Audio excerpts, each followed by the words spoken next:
दोस्तों, मैं आज एक बहुत ही ज्वलंत विषय पे चर्चा करना चाहता हूं, जो कि जेएनयू प्रकरण के संबंध में है।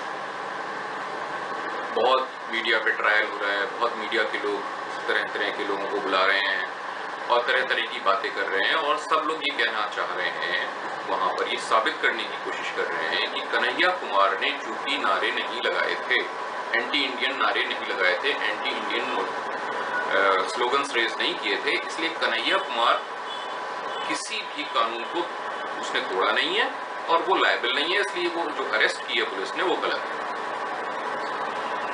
अब इस बारे में मैं ये विषय बताना चाहता हूं कि कानून क्या कहता है। कानून क्या कहता है, इस पे चर्चा करने से पहले थोड़ी देर पहले मैं ये विश्लेषण करना चाहता हूं कि उस दिन एक्चुअल में हुआ क्या था।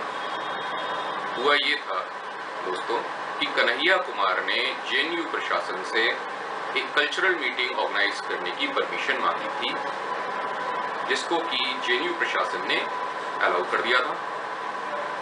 लेटर ऑन जेएनयू प्रशासन को ये पता चला कि वहां पर कुछ गड़बड़ होने वाली है, तो उन्होंने उसको विड्रॉ कर लिया था परमिशन को।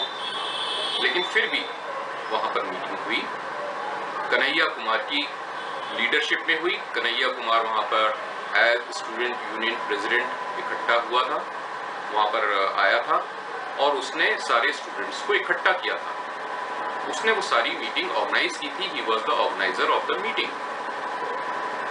और वहां पर उमर खालिद या उसके अन्य साथी जो कि साफा बांध के आ गए थे, उन्होंने वहां पर अफजल गुरु और प्रो कश्मीर सेपरेटिस्ट के नारे लगाए। इसके अलावा उन्होंने ये भी नारे लगाए कि भारत को बर्बाद कर देंगे हम और देश को टुकड़ों टुकड़ों में बांट देंगे। ये सारे नारे एंटी नेशनल थे और 120 B section 120 B Indian penal code में देशद्रोह की परिभाषा में पनिशेबल हो सकते हैं। मैं इसलिए कह रहा हूं कि ये मामला कोर्ट में पेंडिंग है। कोर्ट डिसाइड करेगा कि क्या चीज सही है, क्या चीज गलत है। अब सवाल ये उठता है कि कन्हैया कुमार ने जब नारे नहीं लगाए तो वो रिस्पॉन्सिबल कैसे है। तो सेक्शन 34 में ये बात कही गई है, सेक्शन 34 इंडियन पेनल कोड, कि अगर किसी एक्ट के फर्दरेंस में 5 लोग डिफरेंट स्टेजेस पे काम करते हैं, तो वो पांचों लोग कॉमन इंटेंशन की फर्दरेंस में क्राइम कमिट करते हैं, ये माना जाएगा, और वो पांचों लोग उस क्राइम के बराबर के जिम्मेदार होंगे। अब इसको सरल भाषा में मैं एक्सप्लेन करता हूं उदाहरण देकर, कि मान लीजिए कोई व्यक्ति, 5 लोग ये डिसाइड करते हैं कि हमें फलाने घर में चोरी करनी है, और वो चोरी करने के लिए एक्चुअल में केवल दो लोग उस मकान में एंटर होते हैं, वहां से सारा ज्वेलरी वगैरह चुराते हैं, कीमती सामान चुराते हैं, और उसके बाद बाहर आ जाते हैं। चोरी केवल उन लोगों ने की है, 2 लोगों ने। लेकिन तीसरा आदमी बाहर ही खड़ा हुआ था, उनका अपना साथी, जो कि चौकीदार की तरह था, इस बात को देखने के लिए कि कोई पुलिस ना आ जाए, कहीं कोई तीसरा आदमी ना आ जाए और मेरे साथी पकड़े ना जाएं, और अगर ऐसी स्थिति होती है तो वो सीटी बजाकर या किसी तरह से शोर मचाकर उनको इन्फॉर्म कर देगा और हम लोग मौके से भाग जाएंगे। वो वहां खड़ा था। उसके बाद तीनों लोग जाते हैं, चौथा साथी करीब 500 मीटर या 1 किलोमीटर की दूरी पे एक वाहन लेकर खड़ा हुआ था, इस बात के लिए कि सब लोग वहां पर उस वाहन में जाके बैठेंगे और वहां से भाग जाएंगे।